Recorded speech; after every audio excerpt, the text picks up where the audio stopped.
Let's speak to these obstacles that women in business tend to face. Funding is a big one that you're obviously helping many women with, and then this confidence piece. So if you could elaborate a little bit more on, what do you think are the main barriers and what we can do about it? I think there's quite a few barriers, but the main and most obvious being men control the majority of the capital. And I don't think that's a bad thing. We just need men to invest in women more often. And I think the disconnect is, one, often women don't know that they can raise capital. Like, women are much more scrappy. They raise half as much capital and have been known to make double the return. And that's often because they can't raise the capital. And so they have to make every dollar go a lot farther.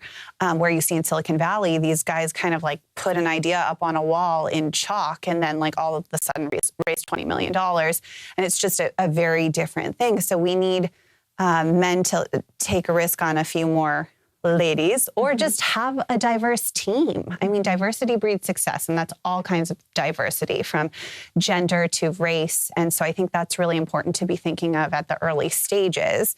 And then also what I see a lot, because we do consumer technology, is if it's a female-focused product, it's a difficult product to get across the table, typically on Sand Hill Road or at those traditional venture capitalists in Silicon Valley.